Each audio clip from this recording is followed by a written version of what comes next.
What, has anybody in the audience ever seen this show before? Right. And I was so ashamed because I've been saying the same thing. All right. Okay, so I'm going to tell you the story, and if you've heard it, just close your eyes. And I promise every word of it is true. And all right. So this story is about how it took me 2 days to turn 40. By Cher. All right, so it was May the 19th, and I was at my favorite club, Heartbreak, and I was with my best friend, Polly, and yeah, we were sitting on red leather banquettes, and you know, they're like half circles, and then the table fits there, and they all have like little buttons, and then there's a back part that is your resting thing. But so Polly and I got up on the top of it, and we were like that. I was more like that than she was. And we kind of looked like hookers. But she looked more like a hooker than I did. She's not here, she's somewhere else. So anyway, my dress was up to here, and my top was down to there, and all I could think of, honest to God, all I thought was, oh my God, you're 40 and you're still so hot.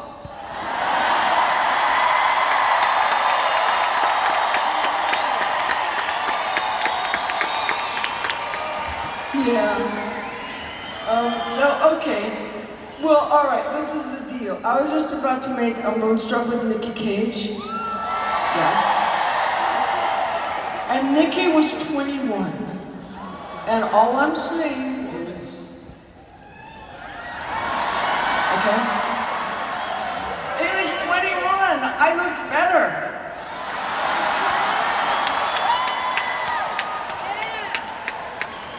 I adore him now. Okay, so Polly and I are having a great time, and we're looking around, and it's just so exciting. I'm just excited because it's about to be my birthday. And then we're looking around, and I see, whoa, the cutest guy I have ever seen. And I told Polly, but she was like, I said, Polly, don't say anything, don't look now. And of course she was like, huh? So anyway, so I was looking at him, and we were looking at each other all night, and then, I don't know, it was just a mess, and so I got bored and I left. And I have been staying with my friend, with my lovely friend, at his hotel, and he had just gotten out of, jail is the short one and prison is the long one. And he had just gotten out of prison for tax evasion. Like you do. And he was letting me stay there, and he owned Studio 54, and I think that's kind of where the tax evasion probably happened. So anyway, I went to sleep, and I was dreaming fabulous dreams of being 40, and then in the morning, early in the morning, my telephone rings, and a telephone is such an old word, isn't it? I just gave my ass away. All right. Yeah, typewriter. Yeah. Okay, and so the man on the other end said, Cher, it's me, hi, it's George Miller. And I said, hey George, and George Miller was the director of Witches of Eastwick. Yes, but no clapping. You'll be sorry. Okay, so I said, hi George, and he said, I just wanted to tell you that I don't want you in my movie, and that Jack and I, well, we don't think you're sexy and you're too old. Yeah. And it was like, good morning, 40. You went to bed a beautiful woman and you woke up, I don't know, a washerwoman. So, anyway, so the tear starts streaming down my cheeks, and I didn't want him to know it. I just didn't want him to know that I felt broken, because I wanted that job so much, because I thought, I'll have that job, I'll be great, and then I'll be a movie star. That's what I think. So, anyway, so usually in Hollywood, when people insult you, they just insult you and then they hang up. But George was from Australia, so he kept going on and on And he just said, you know, Cher, I don't like the way you talk, and I don't like the way you walk, and I hate the way you laugh, and I really don't much like anything about you. And then I said, okay, look, motherfucker.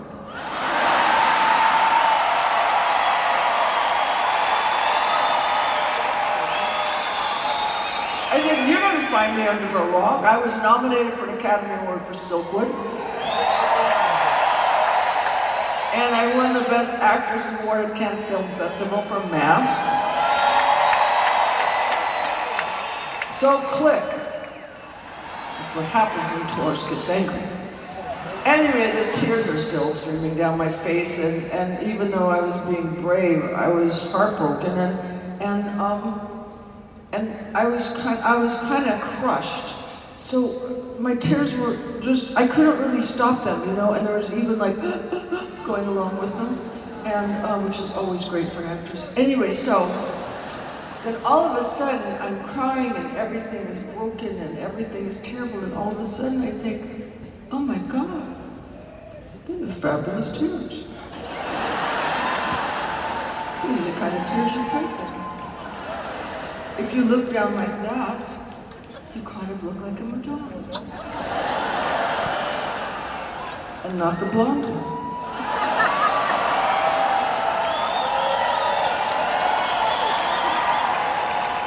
Oh, Madge can take care of herself, you know.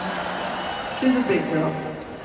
So at that moment, my kids come in, and they have a big cake, and they have two bellboys carrying it, and they're singing, you know, happy birthday to you, happy birthday to you, happy birthday dear Mom, happy birthday to you.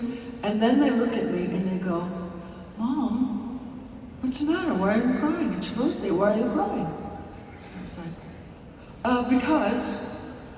because, my darlings, sometimes when ladies, young ladies, are upset and they're overwhelmed with happiness, sometimes they don't know what to do, and just crying just starts spilling out of them because they're overcome with joy and excitement.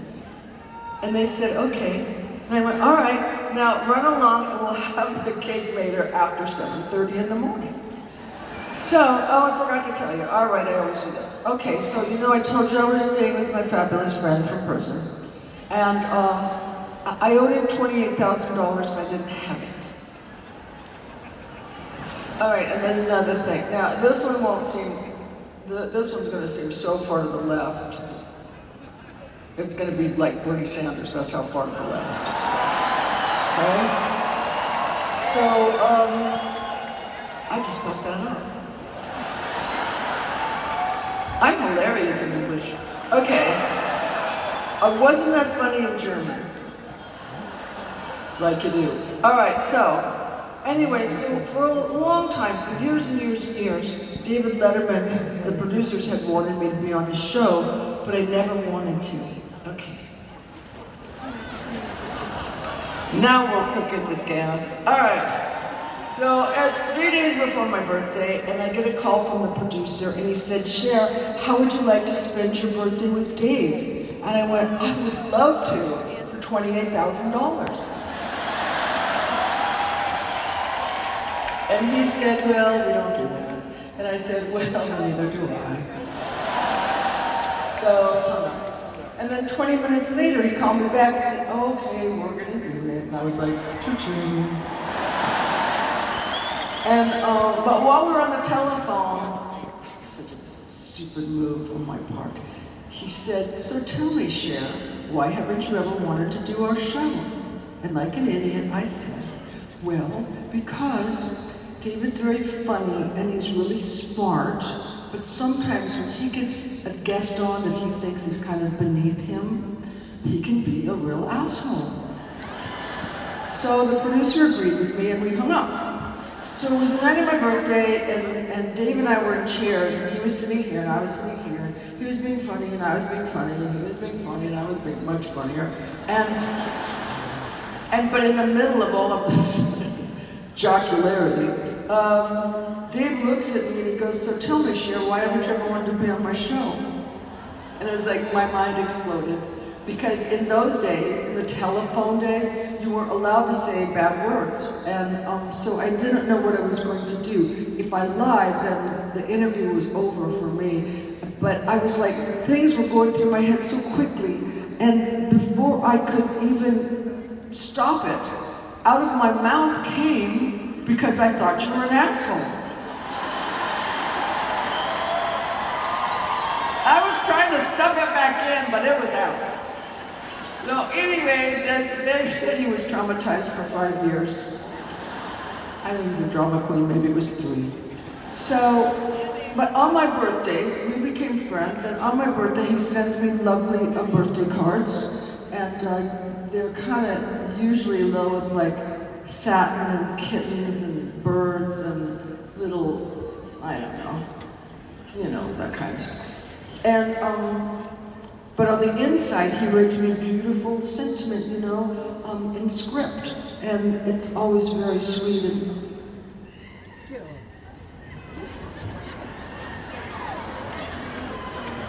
And script is a thing we used to do,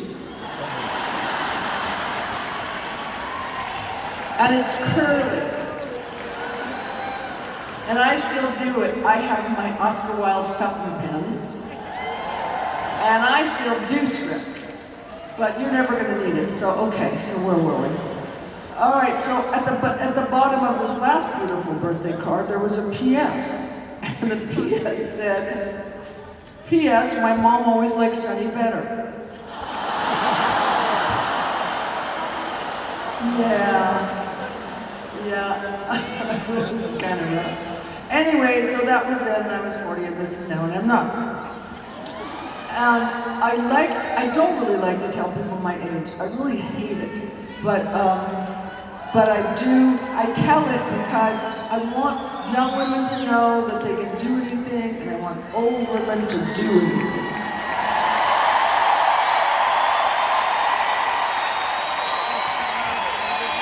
So I'm going to tell you my age, and you won't be able to stop clapping. I'm 73.